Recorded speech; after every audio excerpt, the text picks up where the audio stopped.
Luluto tayo ng crispy kangkong.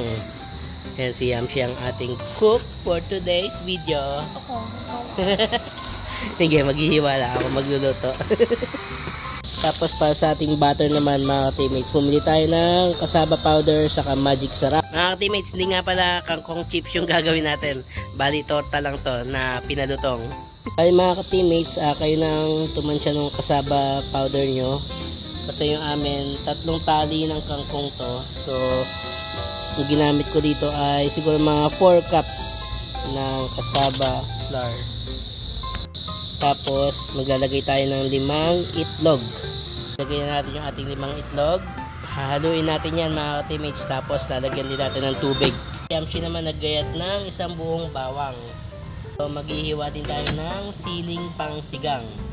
Yan ang mag-add ng flavor sa ating crispy tortang kangkong. Then mga teammates, pag natunaw na natin yung cassava powder sa itlog, saka natin siya lagyan ng tubig. Tapos lagyan natin ng magic sarap.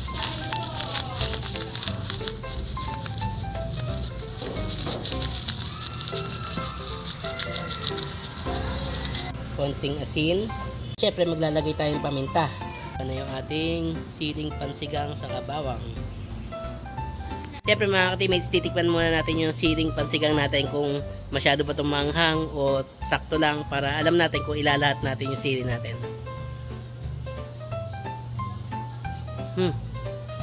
Sarap. Medyo matapang sa akin yung sili pero sakto lang sa akin yun. Pero sa iba baka matapangan, so uuntian lang natin lagay. Lalagyan din natin siya ng 10 pisong all-purpose na flour. Yan, para lumapot siya.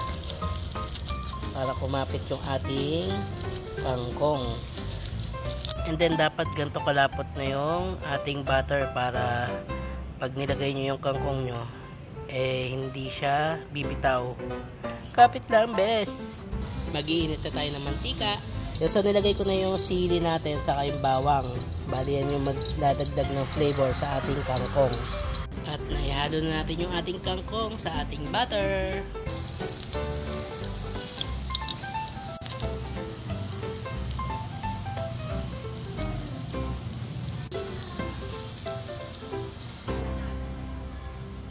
Iba't ibang size na yung nagawa natin.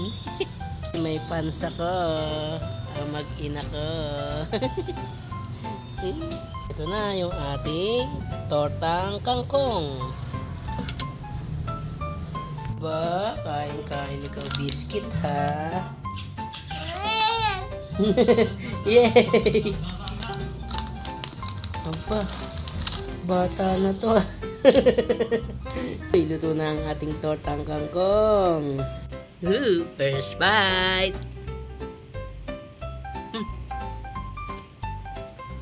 Sarap!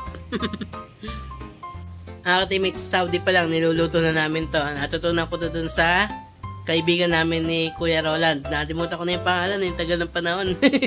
Yan, mega love shoutout kay Kuya Roland saka dun sa mga kasama niya dun sa Saudi. Hi! Meron kaming ice cream ng sweet chuchay. Ang sarap nito mga teammates, strawberry. Yamshi chocolate oh. Team TMJ.